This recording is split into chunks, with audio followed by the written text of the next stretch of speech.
nakakatuwa na dumaan dito, nang galing ho ako sa Batasan, tinitingnan ko yung crowd ng support.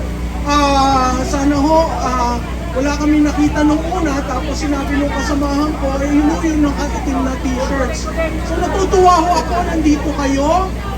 Natutuwa ho ako na magkakasama tayo. Nagpapasalamat ako dun sa grupo ng DDS, sa grupo ng Labor, si Conchal Rani. Marami pong salamat sa pagtulong nyo na iset up ito. Maraming salamat sa mga taong nandun sa kabilang side.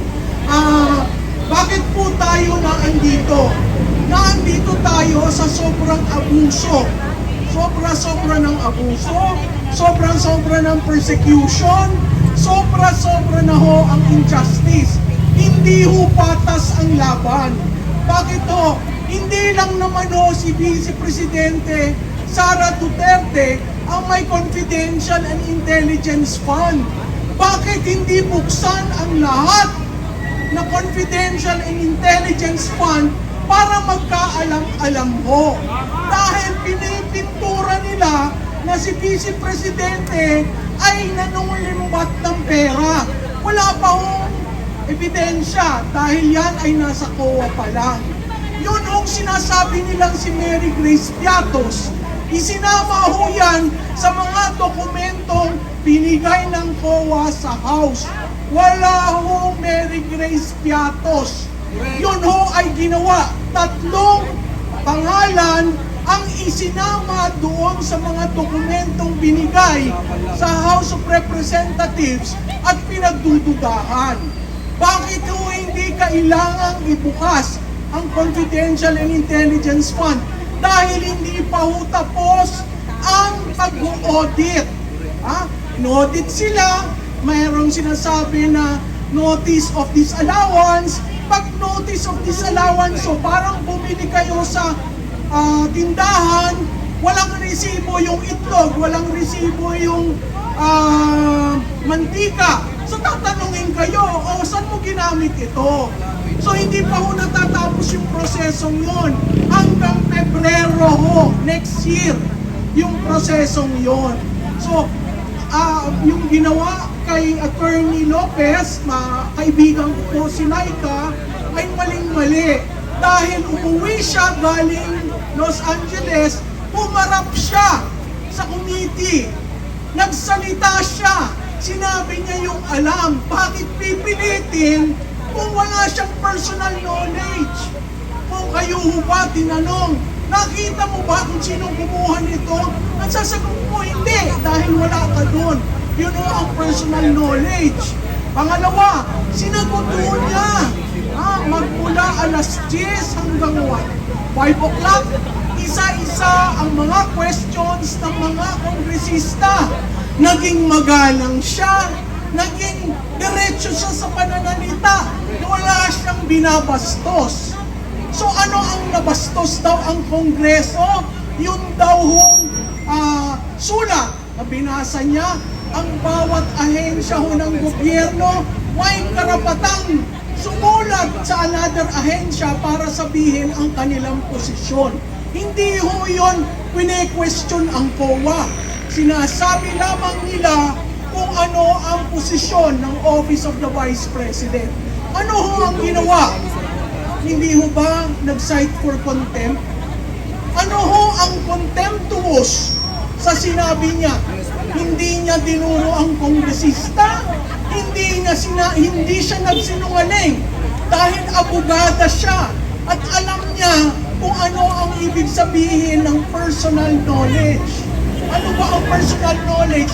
Na alam mo na nandun ka. Kung wala ka doon, hindi ka pwede magkomentaryo. Okay? So, sige. Ang sinabi, kung magque-question ka, sabi ni Paduano, pwede kang mag-file ng motion for reconsideration. Hindi pa ho natatapos ang hearing, nag-file siya ng motion of reconsideration. Inaksyonan ba? Hindi. Ano ang sumunod? Nagkaroon ng order. So, kung kayo, titingnan niyo yung proseso, ang dapat inaksyonan ng committee ay ang motion for reconsideration tungkol dun sa sa citing her for contempt. Okay? Yun hong paglipat ngayon, kaya yung ginawa ay dahil na andun ang ating Vice Presidente. Ngayon, ang sabi ng mga hurado, no? Anong klaseng Vice Presidente yan? Nag-meltdown. Anong klaseng Vice Presidente yan? Nanigaw. Anong klaseng Vice Presidente yan? Nagsabi. Kayo ho, ilang taon na ho, pine-persecute ang ating Vice Presidente. Magmula pa ho kailan? November 2022. Tumahimik ho siya ng 2 taon dahil siya ay kabinete. Nung lumabas siya at nag-resign siya ng June 19, 2 years niya, tumahimik pa rin siya. Pero patuloy ho ng patuloy ang paggiba sa kanya. Hindi naman ho siya kandidato. Hindi siya kandidato sa 2025 at definitely wala siyang sinasabi sa plano niya sa 2028. So bakit gigibain? Ha? Dahil may problema ho ang administrasyon na ito sa isang katulad ni Vice Presidente Sara Duterte. Ano po ang mali? Lahat po tayo citizen ng Republika ng Pilipinas. Kung kayo ang nasa lagyan ni Attorney Lopez, madaling araw may kakatok, ang lock ho doon nasa labas. Kaya nga ang nakikiusap kami noon, pwede bang ilagay niyo yung lock sa loob? Kasi kung sa labas, kahit sino pwedeng pumasok. Tama? So, ang nangyari po doon, may biglang pumasok, may order daw to transfer. Bakit ito ililipat si Attorney Lopez sa Women's Correctional? Siya ho ba ay akusada? Akusada ng anong krimen? Wala po. Di ba ho? Alam natin lahat ng Pilipino yan. Hindi siya akusada, hindi siya convicted. Ang conviction ho galing sa korte. May nag-file ba ho ng kaso sa kanya? Wala. So naandun siya out of her own volition dahil yun ang husga ng komitiya na siya ay cite in contempt. Okay? Sinundan niya ang procedure. Mag-file ka ng MR, nag-file ng MR, hindi tinugunan ni Chairman Chua at ng kanyang komitiya.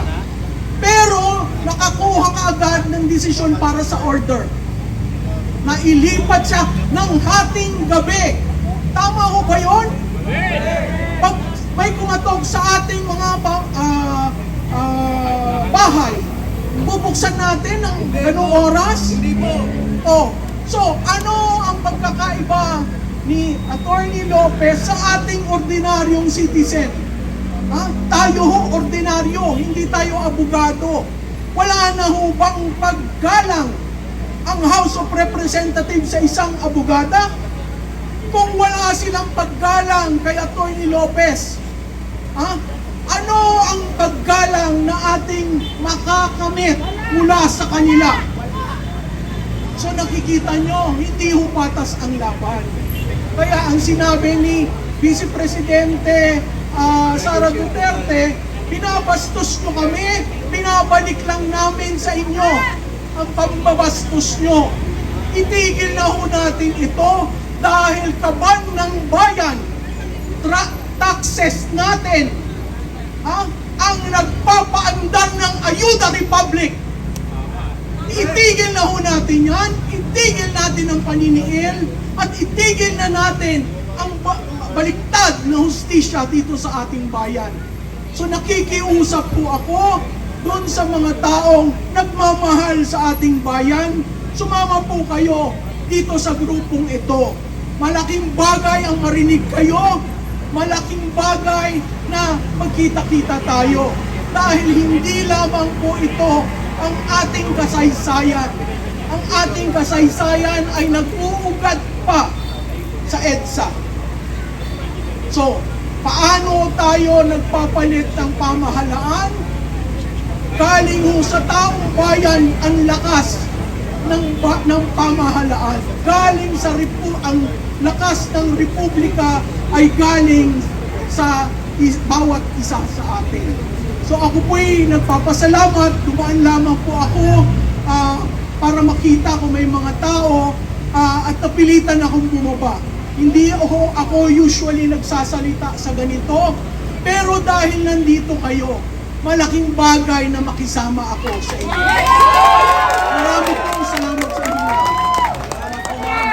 Maraming salamat po kay Ma'am Malu, isang profesor at isa po siyang tagasulat po ng sa Manila Times.